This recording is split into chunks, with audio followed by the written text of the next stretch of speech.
Recently साहिल अदीम ने video release की है, उसमें वो क्लेम कर रहे थे कि जो स्पीड ऑफ साउंड है वो स्पीड ऑफ लाइट से ग्रेटर होती है। और उसका प्रूफ उन्होंने बताया कि जब कोई भी इंसान दुआ करता है तो उसकी दुआ एक इंस्टेंट में इस या हमारी ज़मीन से 7वें आसमान तक गॉड तक पहुंच जाती है। और ये फर्दर इसको सपोर्ट करने के लिए कि हमारा क्योंकि बिलीफ है तो ये ट्रू है। आपके हिसाब से इसकी आप क्या टेक है आपकी इस पर?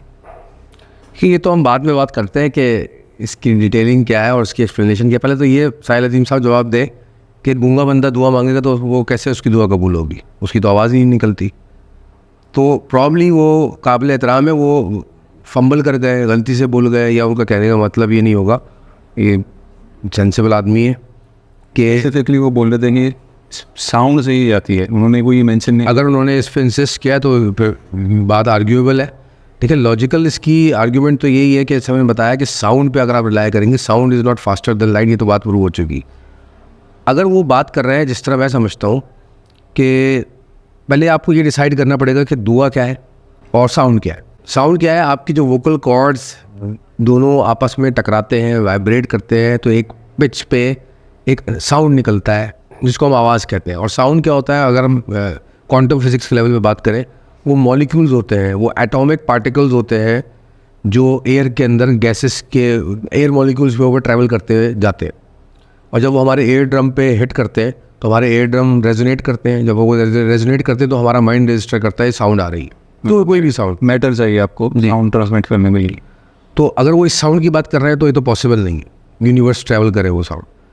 दूसरी बात, दुआ क्या होती है। अब यहाँ से बात क्लियर हो जाएगी। जब आप कुछ भी दुआ मांगते हो रिलीजियसली स्पीकिंग, तो आप वो दुआ अकल से मांगते हो, वो सिर्फ ज़ाहिर अपने जिस्म से मांगते हो। तो बेसिकली आप कर क्या रहे होते हो, आपकी जो नीयत होती है, इंटेंट होती है, जो आपके दिल में आपकी कैफियत होती है, उस कैफियत को आप अल्फाज दे रहे होते हो और उसको रिप्रेजेंट कर रहे होते हो फिजिकली या वर्बली कि या अल्लाह ये मेरी दुआ कबूल फरमाए, मैं ये चाहता हूँ। लेकिन टेक्निकली दुआ दिल से मांगी जा रही होती है, टेक्निकली वो इंटेंट होती है। अब अगरचे जो दिल जिसको हम कहते हैं, उसको स्पिरिचुअलिटी में, हमारे जो इस्लामिक स्पिरिचुअलिटी खासतौर दुनिया भर की स्पिरिचुअलिटी में उसको कल्ब कहा जाता है, सेंटर ऑफ सोल कहा जाता है। तो हमें ये भी समझना ज़रूरी है कि रूह क्या चीज़ है। अच्छा, अब साइंटिफिकली स्पीकिंग मेडिकल साइंस रूह को नहीं मानती, पूरा नहीं मानती। अब रिसर्चेज हो रही हैं, किसी हद तक वो करीब आ रहे हैं। मटीरियल स्पिरिचुअल साइंस के जो बिलीवर हैं, दोनों के बिलीवर हैं, वो साइंटिस्ट कुछ रिसर्च कर रहे हैं। डॉक्टर रूपर्ट शेल्ड्रेक हैं, टॉम कैम्बल हैं, ब्रूस लिप्टर हैं, ये मशहूर ज़माना नाम है इस दौर के जो इस चीज़ पर रिसर्च कर रहे हैं। उनकी रिसर्चेज मौजूद हैं, नेट पे आप पढ़ सकते हैं। वो क्या कह रहे हैं कि जी रूह बहुत पावरफुल चीज़ होती है, जो सोल होती है वो बहुत डेलिकेट चीज़ होती है। इसकी एग्जांपल मैं इस तरह समझा सकता हूँ आपको कि आपने लेज़र का कॉन्सेप्ट देखा, लेज़र लाइट बच्चे भी खेल रहे थे। वो इतनी सी लेज़र लाइट होती है लेकिन वो इतनी डेलिकेट बीम ऑफ लाइट होती है कि वो बहुत दूर तक जाती है। अच्छा, इमेजिन करें कि ऐसी बीम ऑफ लाइट जो यूनिवर्स में सबसे ज़्यादा पावरफुल हो। चले हम बीम ऑफ लाइट नहीं कहते, तो लाइट और साउंड का हम तादाद की बात कर रहे हैं, एनर्जी की बात कर लेंगे। साउंड भी एनर्जी है और लाइट भी एनर्जी है। यूनिवर्सल प्लेटफॉर्म पे ये भी अब साइंस मान गई है कि everything is energy, even matter is energy.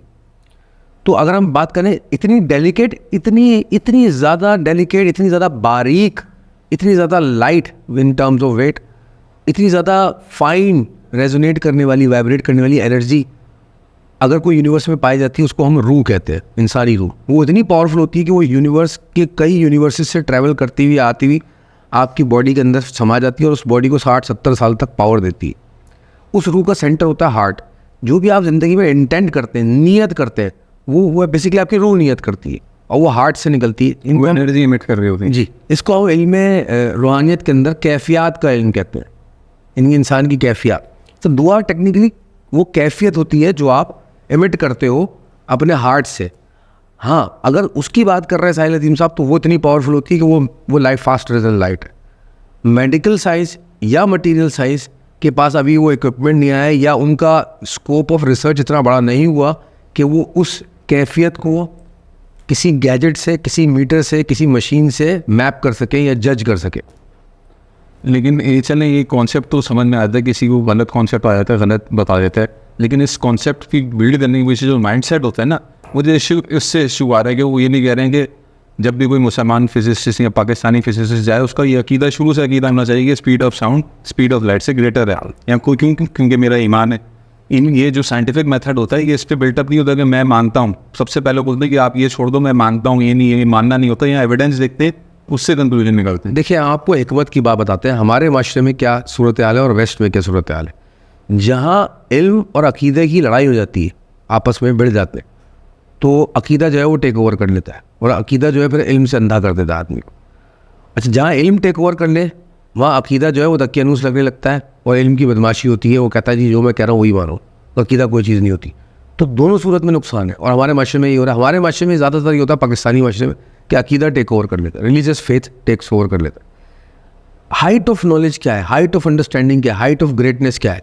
इंसान का फेथ और इंसान की नॉलेज दोनों साथ साथ चले, यानी कि मज़हब, रिलीजन, रिलीजियस नॉलेज और साइंस दोनों पैरेलल चले, दोनों में लड़ाई नहीं होनी। वो फेथ तो नहीं रहता ना, वो तो आप एक तो होता है कि फेथ होता है कि आपके पास पता नहीं है तो आपने बिलीव रख लिया, लेकिन जब आपको पता चल गया तो नोइंग में आ गया। एक और हिकमत की बात बताएं आपको, जितना इंसान बाइल्म होता जाता है, हकीकत के करीब आता जाता है, उतना उसका अकीदा जो है वो ख़त्म होता जाता है। अच्छा, वो अकीदा ख़त्म होकर कहाँ जाता है? जानने में बन जाता है, हकीकत में कन्वर्ट हो जाता है, नॉलेज में कन्वर्ट हो जाता है।